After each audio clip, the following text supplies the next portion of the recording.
Hello friends, नमस्कार। आज हम आप सबके बीच उपस्थित हैं सीटेट के लिए,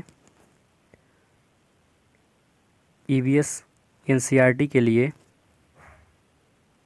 जहां से आपके सीटेट प्राइमरी में हमेशा 30 नंबर के क्वेश्चन पूछे जाते हैं। उसमें से 15 नंबर ईवीएस के पूछे जाते हैं और 15 नंबर जो है ईवीएस की पेडागोजी के। तो फ्रेंड्स, ये जो एनसीईआरटी नोट्स हैं, इसमें से आपको 15 में से 15 नंबर मिल जाएंगे। तो प्यारे मित्रों, ये हमारा टेलीग्राम चैनल है आर्टेट चैनल के नाम से, और ये ग्रुप है टीचिंग एग्ज़ाम ग्रुप 1। यहाँ पे डेली क्विज होती है। और ये हमारा यूट्यूब चैनल है अनूप कुमार गिरी के नाम से। आप सब इसे सब्सक्राइब कर लीजिए और ऑल नोटिफिकेशन बटन को ज़रूर प्रेस करें। शुरू करते हैं प्यारे मित्रों। पहला फैक्ट है कि आरटीई अधिनियम यानी राइट टू एजुकेशन एक्ट 2009 के अनुसार 6 से 14 वर्ष के सभी बच्चों को मुफ्त एवं अनिवार्य शिक्षा का अधिकार प्रदान किया गया है। यानी शिक्षा का अधिकार अधिनियम 2009 के अकॉर्डिंग 6 टू 14 ईयर्स के सभी जितने भी बच्चे हैं उनको मुफ्त में शिक्षा का अधिकार प्रदान किया जाता है। अब प्यारे मित्रों, यहाँ से बहुत ही महत्वपूर्ण प्रश्न बनते हैं। मधुमक्खी से संबंधित कुछ तथ्य दिए गए हैं, इनको आप सब समझने की कोशिश कीजिएगा। मधुमक्खी को सबसे ज़्यादा लीची के फूल पसंद होते हैं, यानी लीची के फूल मधुमक्खियों के बहुत ज़्यादा लुभाते हैं। अक्टूबर से दिसंबर तक का समय मधुमक्खियों के अंडे देने का समय होता है। अक्टूबर से दिसंबर तक का जो समय होता है वो मधुमक्खियों के अंडे देने का समय होता है। मधुमक्खी पालन शुरू करने का सबसे अच्छा समय भी यही होता है, यानी अक्टूबर से लेकर के दिसंबर महीने तक मधुमक्खी पालन का सबसे अच्छा समय होता है। अब देखते हैं कि मधुमक्खी के जो पाला जाता है मधुमक्खी को जिस बॉक्स में, उस बॉक्स की कीमत 2000 रुपये होती है। अब इसके बाद देखते हैं मधुमक्खी और उनसे संबंधित काम। तो हर छत्ते में एक रानी मक्खी होती है, यानी जो मुखिया होती है उसी को रानी मक्खी कहते हैं। हर छत्ते में एक रानी मक्खी होगी और रानी मक्खी का कार्य क्या होता है कि वह अंडे देती है। रानी मक्खी का काम क्या होता है, वो अंडे देती है। जो नर मक्खी होते हैं वो छत्ते के लिए कुछ खास काम नहीं करते। नर मक्खी छत्तों के लिए कुछ खास काम नहीं करते हैं।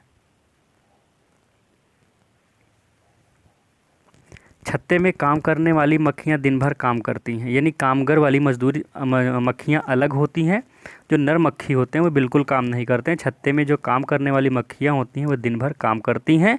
शहद के लिए फूलों का रस ढूंढती हैं, यानी जो मक्खियाँ काम करती हैं उनका काम ही होता है कि शहद के लिए फूलों का रस ढूंढना। जब किसी मक्खी को रस मिल जाता है, यानी अगर कोई मक्खी है उनको रस मिल जाता है, तो वह एक प्रकार का नृत्य करती है, यानी नाच करती है। इससे ये पता चल जाता है, दूसरी मक्खियाँ जो होती हैं उनको ये पता चल जाता है कि रस कहाँ पर है। वे रस से शहद बनाती हैं। जो मधुमक्खी फूलों का रस चूसती हैं तो उनका क्या बनाती हैं, शहद बनाती हैं। छत्ता बनाने का काम भी इन्हीं मक्खी का होना है, यानी जो मक्खी काम करती है उन्हीं मक्खी का काम छत्ता बनाने का भी होता है। अगर प्रश्न आ जाता है कि कौन सी मक्खियाँ जो हैं छत्ते बनाती हैं, तो जो दिन भर काम करती हैं यानी मजदूर मक्खी ही क्या बनाती हैं, छत्ता बनाने का कार्य करती हैं। और बच्चों को पालने का काम भी इन्हीं मक्खियों का होता है। यह अगर ना हो तो ना तो छत्ता बनेगा और ना ही शहद बनेगा। यानी जो काम करने वाली मक्खियां हैं, अगर ये छत्ते में नहीं होंगी तो ना तो मधुमक्खियों का छत्ता ही बनेगा, ना तो बच्चे का पालना भी होगा, और ना ही शहद का निर्माण ही हो सकता है। और बिना शहद के सारी मक्खियाँ क्या होंगी, भूखी ही रह जाती हैं। अब चींटी भी देखते हैं। तो मधुमक्खियों की तरह जैसे मधुमक्खियों मिलजुल करके काम करती हैं, उसी प्रकार से चींटियां भी मिलजुल करके काम करती हैं। सभी चींटियों का काम बटा हुआ होता है। जितनी भी चींटी होती हैं उनका काम बटा होता है। रानी चींटी का काम क्या है कि रानी चींटी अंडे देती है। जिस प्रकार से रानी मधुमक्खी अंडे देने का काम करती थी, उसी प्रकार से यहाँ पे रानी मक्खी भी क्या करती है। जैसे रानी मक्खी अंडे देती थी तो रानी चींटी भी क्या काम करती है, अंडे देती है। और सिपाही चींटी बिल का काम या बिल का ध्यान रखती है। और काम करने वाली जो चींटियां होती हैं भोजन ढूंढ करके, यहाँ पे मित्रों गलत हो गया है, बिल जो क्या काम करने वाली चींटियाँ होती हैं, वे भोजन ढूंढ कर करके बिल तक ले आती हैं। दीमक, यहाँ पे दिमाग नहीं होगा, दीमक होगा। दीमक और ततैया भी इसी तरह समूह में रहते हैं। गांधीधाम, गांधीधाम अहमदाबाद में है और वलसाड़ जो है गुजरात में है। कोझिकोड केरल में है, मडगांव गोवा में है। ये कुछ स्थान के नाम हैं जो परीक्षा में पूछे जाते हैं। गोवा से केरल तक के इस रास्ते में, गोवा से अगर केरल तक जाया जाए तो वहाँ रास्ते में 92 सुरंगें हैं और 2000 पुल पाए जाते हैं। मलयालम में माँ की बड़ी बहन को, यानी अपनी माँ की जो बड़ी बहन होती है, यानी मलयालम में माँ की बड़ी बहन को हम मौसी भी कह सकते हैं, यानी मौसी को हम वलियम्मा कहेंगे, एवं अपनी माँ की माँ को यानी अपनी नानी को हम अम्मू माँ कहते हैं। मलयालम में अपनी माँ की बड़ी बहन को वलियम्मा कहते हैं और अपनी माँ को हम अम्मू माँ कहते हैं।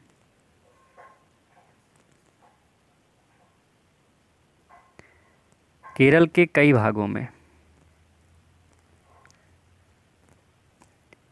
केरल के कई भागों में एक जगह से दूसरी जगह जाने के लिए फेरी, केरल में अगर हम कहीं पे यात्रा करते हैं, कहीं पे भी जाते हैं, तो वहाँ पे एक जगह से दूसरी जगह जाने के लिए फेरी और अन्य तरह की नावों का इस्तेमाल होता है। आंध्र प्रदेश में लोगों का एक समूह विशेष कैंप लगता है, एक समूह विशेष का कैंप लगाया जाता है। इस कैंप के द्वारा जो कम उम्र की शादीशुदा लड़कियां, यानी जिनका बाल विवाह हो जाता है, यानी बहुत कम उम्र में जिनकी शादी हो जाती है, उनको भेजने का कार्य इन्हीं विशेष कैंप का होता है। अब सबसे महत्वपूर्ण यहाँ से टॉपिक उठता है कर्दनम मल्लेश्वरी के बारे में। 2019 सीटेट में ये क्वेश्चन पूछा भी गया है। तो प्यारे मित्रों, देखते हैं कर्दनम मल्लेश्वरी जी के बारे में। तो कर्दनम मल्लेश्वरी एक वेट लिफ्टर हैं, यानी इनका वज़न उठाने का काम करती हैं। ये आंध्र प्रदेश की रहने वाली हैं। इनके पिताजी जो है हवलदार हैं, पुलिस में हवलदार हैं। 12 वर्ष से ही यह वज़न उठाने का अभ्यास करने लगी थी। अब वे एक बार में 130 किलोग्राम तक वज़न उठा लेती हैं। ये भारत के बाहर 29 मेडल जीते हैं। इनकी 4 बहनें भी रोज़ वज़न उठाने का अभ्यास करती हैं। मुंबई निवासी 4 बहनें हैं, ज्वाला हैं, लीला हैं, हीरा। ये सब क्या करती हैं? ज्वाला, लीला और हीरा ये सब कबड्डी खेलती थी। फूलों की घाटी कहाँ है प्यारे मित्रों? ये उत्तराखंड में है। मोस्ट इम्पॉर्टेंट है ये क्वेश्चन। अब बहुत ही महत्वपूर्ण प्रश्न है, मधुबनी चित्रकला के बारे में देखते हैं। तो जो मधुबनी चित्रकला है, ये इसके बारे में जानेंगे कि मधुबनी चित्रकला बहुत पुराना है। बिहार में एक मधुबनी ज़िला है, बिहार प्रदेश है, बिहार में एक जगह है, ज़िला है जिसका नाम है मधुबनी। और इस चित्र में क्या करते हैं? पिसे हुए चावल के घोल में, जैसे पिसे हुए चावल के घोल में क्या करेंगे कि रंग मिलाकर बनाए जाते हैं। यह रंग भी खास होते हैं।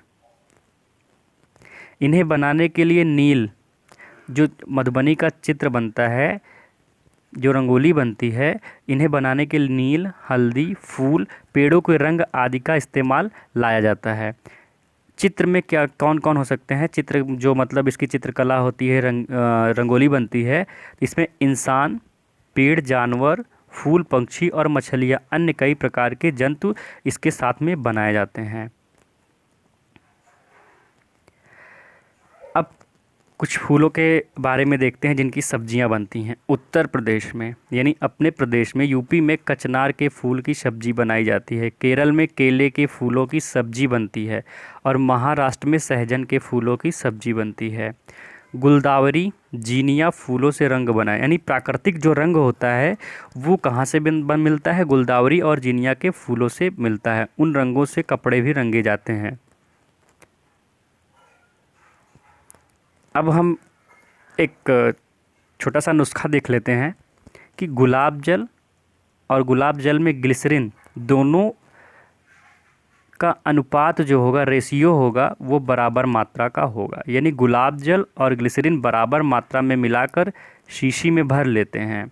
इसमें कुछ बूंदें जो होता है नींबू की डाल लेंगे। अगर इसका हम दैनिक जीवन में उपयोग करें, डेली इसका यूज करेंगे, तो सर्दी में त्वचा नहीं फटती है। अब हम इत्र के बारे में देखते हैं। इत्र यानी परफ्यूम, जिसको हम सेंट भी कहते हैं। तो इत्र की एक छोटी सी शीशी जो होती है, बहुत छोटी सी जो शीशी होती है, उस वो जो होती है बहुत सारे फूलों से मिलकर के बनी होती है। ये नहीं कि छोटी सी शीशी है तो उसमें बहुत कम फूल होते हैं, बहुत ज़्यादा फूलों का इस्तेमाल किया गया होता है। उत्तर प्रदेश का कन्नौज जिला इत्र के लिए मशहूर है। यानी अगर कोई पूछे इत्र की नगरी कौन है, तो कन्नौज है, ये सबसे फेमस है। यहाँ पर पास के इलाकों से ट्रकों में भर करके फूल ले जाए आते हैं। यानी समझ लीजिए अब, यानी छोटी सी शीशी में बहुत सारे फूल का प्रयोग करके इत्र बनाया जाता है। फिर इनसे इत्र, गुलाब जल और केवड़ा तैयार किया जाता है। यानी फूलों से क्या क्या बन सकता है? परफ्यूम, इत्र बन सकता है, गुलाब जल बनता है और केवड़ा तैयार किया जाता है। कन्नौज में इस काम को करने में हजारों लोग लगे हुए हैं। इत्र फूलों का शुद्ध अर्क होता है। इत्र अगर कोई पूछे क्या होता है, तो फूलों का शुद्ध अर्क होता है।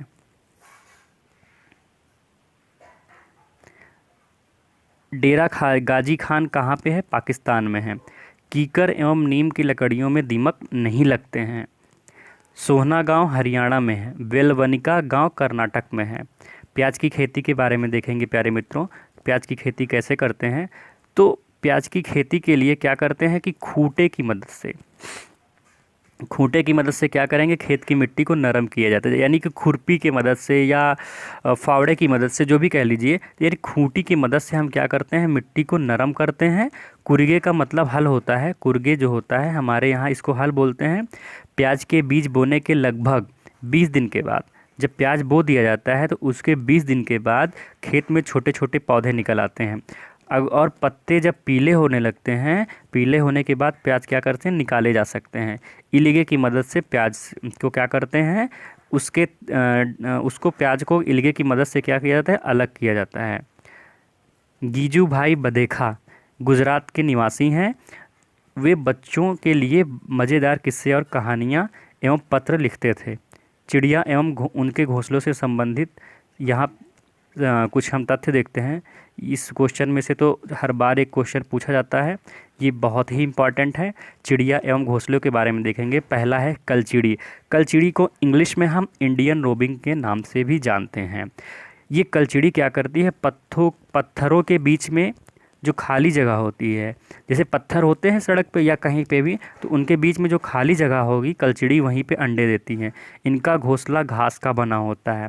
और घोंसले में क्या क्या होता है, पौधे की नाजुक टहनी होती है, जड़ें होती हैं, ऊन, बाल, रुई। जो कलचिड़ी होती है उसके घोंसले में ऊन होता है, पौधों की नाजुक टहनी होती है, बाल और रुई, ये सब जो है कलचिड़ी के घोंसलों में पाए जाते हैं। अब कौवा के घोंसले के बारे में देखते हैं। कौवा के घोंसले में तो लोहे के तार और लकड़ी की शाखाएं जैसी चीज़ें भी होती हैं। कौवा का जो घोंसला होता है उसमें लोहे के तार होंगे, लकड़ी की शाखाएं जैसी चीज़ें भी होती हैं। और कलचिड़ी में तो हमने देखा था मुलायम चीज़ें होती हैं, लेकिन यहाँ पे कौवे के घोंसले में लोहे के तार भी होते हैं। कौवा अपने अंडों के साथ, कौवा जो होता है अपने अंडों को तो पालता ही है, उसके साथ साथ कोयल के अंडों को भी सेता है। कौवा पेड़ की ऊंची डाल पर घोंसला बनाता है। यहाँ पे है कौवा पेड़ की ऊंची डाल पर घोंसला बनाता है, किंतु जो चील होती है, चील सबसे ऊंची डाल पर घोंसला बनाएगी। ये थोड़ा सा कन्फ्यूजन है, तो आप इसको ध्यान में रखिएगा कि अगर कभी एग्ज़ाम में पूछ लिया कि पेड़ की ऊंची डाल पर कौन घोंसला बनाता है, तो कौवा बनाएगा। लेकिन अगर उसमें से ऑप्शन आ गया कि सबसे ऊँची डाल पर कौन घोंसला बनाता है, तो वहाँ पर हमेशा हम किस पे टिक करेंगे, चील पे टिक करेंगे। कौवा पेड़ की ऊंची डाल पर घोंसला बनाता है, जबकि फाख्ता जो है कैक्टस के कांटों के बीच या मेहंदी की मेढ़ में। गौरैया आमतौर पर घास पर, गौरैया जो होती है घास में या आसपास दिखाई देती है। वह कहीं भी घोंसला बना लेती है। घोंसला कहाँ बना सकती है गौरैया? अलमारी के ऊपर और आईने के पीछे और घर के आले में भी बनाती है। कबूतर के घोंसले के बारे में देखते हैं। तो कबूतर का जो घोंसला होता है, कबूतर भी ऐसे ही अपना घोंसला बनाता है। कहाँ बनाता है? पुराने मकान, ये जो होता है खंडहरों में अपने घोंसले को बनाते हैं। कहीं पे भी मूवी में देखिए आप, जब भी किसी पुराने खंडहर में जाएंगे तो वहाँ पे हमें कबूतर ही कबूतर उड़ते हुए दिखाई देते हैं। यानी कबूतर जो होता है पुराने मकान में या खंडहरों में अपने घोंसले को बनाते हैं। बसंत गौरी जो गर्मियों में टुक टुक की आवाज़ करती रहती हैं, ये पेड़ के तने में गहरा छेद करती हैं और गहरा छेद बना करके उसी में अंडों को रखती हैं। दर्जन चिड़िया अपनी नुकीली चोंच से, दर्जन का मतलब एक तरीके से हम टेलर समझ लेते हैं, टेलर का काम होता है कपड़े सिलना, उसी प्रकार से जो दर्जन चिड़िया होती है ये अपनी नुकीली चोंच से क्या करती है, पत्तों को सी लेती है और उसके बीच में बनी थैली को, पत्तों को सी लेगी और पत्तों को सिलने के बाद एक थैली जैसे बना देती है और उसी के बीच में बनी थैली को क्या करती है, अंडे देने के लिए तैयार करती है। शक्करखोरा के घोंसले के बारे में देखते हैं। तो शक्करखोरा किसी छोटे पेड़ या झाड़ी की डाली पर अपना लटकता घोंसला बनाता है। शक्करखोरा क्या करेगा, जैसे कोई पेड़ है, तो ये मान लीजिए एक पेड़ है, तो ये पेड़ में क्या करेगा शक्करखोरा, कि शक्करखोरा जो होता है पेड़ या झाड़ी की डाली पर अपना, जैसे ये कोई डाल है पेड़ का, तो इस पे जो घोंसला बनाएगा वो घोंसला लटकता हुआ कुछ यूं होता है। तो पेड़ या झाड़ी की डाली पर लटकता हुआ घोंसला बनाता है। शक्करखोरा का घोंसला किस प्रकार से होगा, लटकता हुआ। शक्कर के घोंसले में बाल होता है, बारीक घास, पतली टहनियाँ, सूखे पत्ते, रुई, पेड़ की छाल के टुकड़े और कपड़ों के चीथड़े, यहाँ तक कि मकड़ी के जाले भी शक्करखोरा के घोंसले में पाए जाते हैं। अब इसके बाद प्यारे मित्रों बीबर पक्षी के घोंसले के बारे में देखते हैं।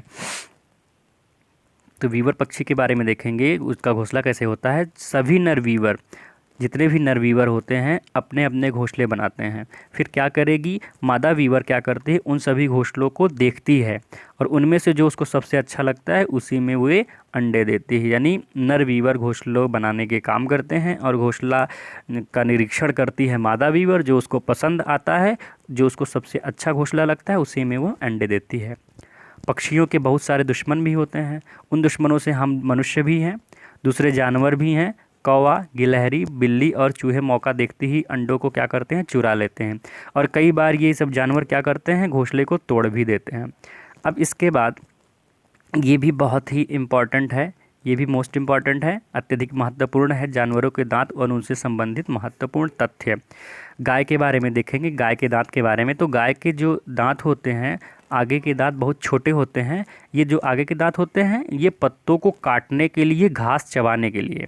जो आगे का दांत होता है ये तो पत्तों को काटने के लिए काम आता है, लेकिन घास चबाने के लिए जो होता है वो पीछे के दांत चपटे और बड़े होते हैं। यानी जो घास चबाती है पीछे के दांतों से चबाएगी और वो दांत क्या होते हैं, चपटे और पीछे होते हैं, वो छोटे होते हैं, चपटे होते हैं और आगे का दांत जो होता है छोटे होते हैं, जिससे वो पत्तों को काटती है।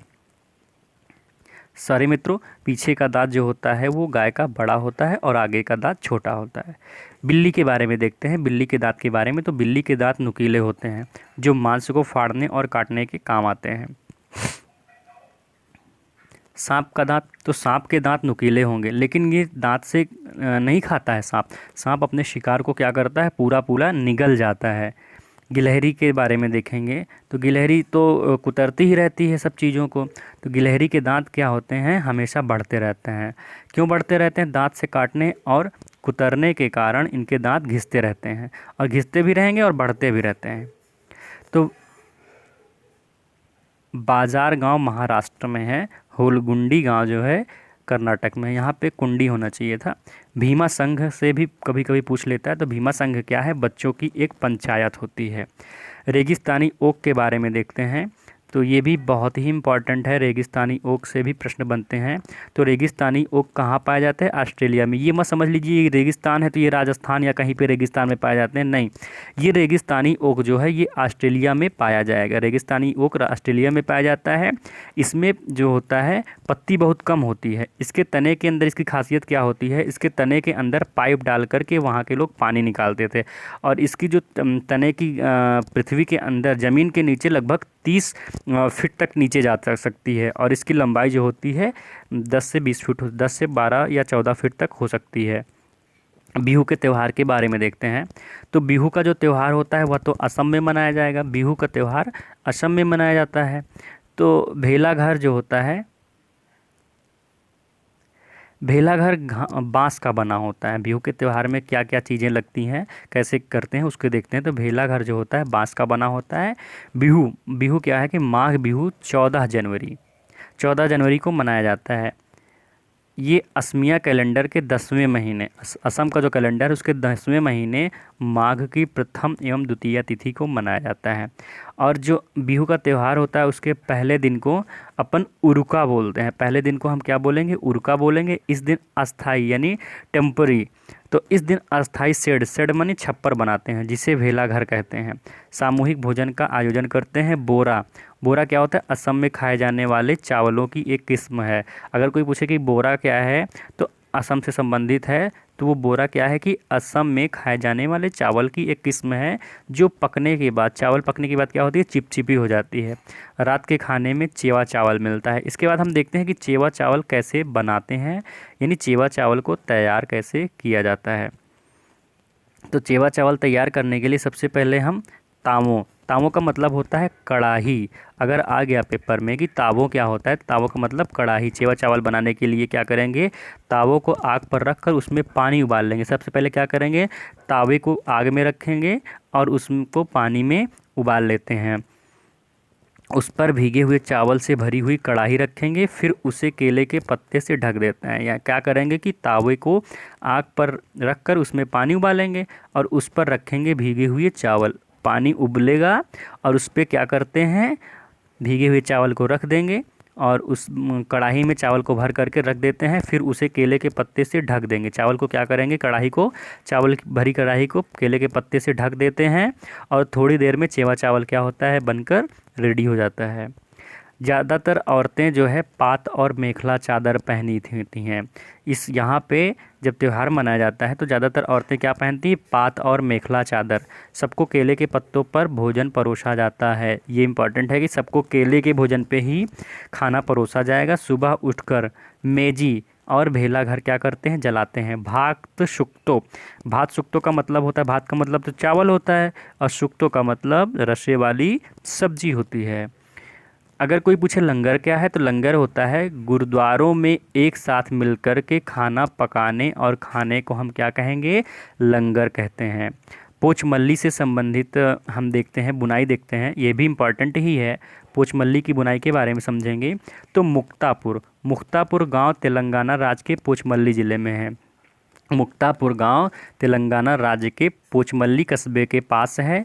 यहाँ ज़्यादातर परिवार बुनकर हैं। यानी तेलंगाना में जो पोचमल्ली कस्बे के पास मुक्तापुर गांव है, यहाँ पे ज़्यादातर लोग क्या काम करते हैं? बुनाई का काम करते हैं।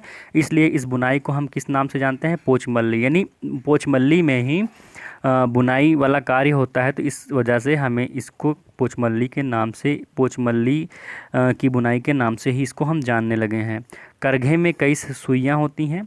डिजाइन के हिसाब से सुइयों को क्या करता है? उसका नंबर घटा और बढ़ा सकते हैं। पोचमल्ली की तरह ही भारत के कई इलाकों में कुछ खास चीज़ें बनाई जाती हैं।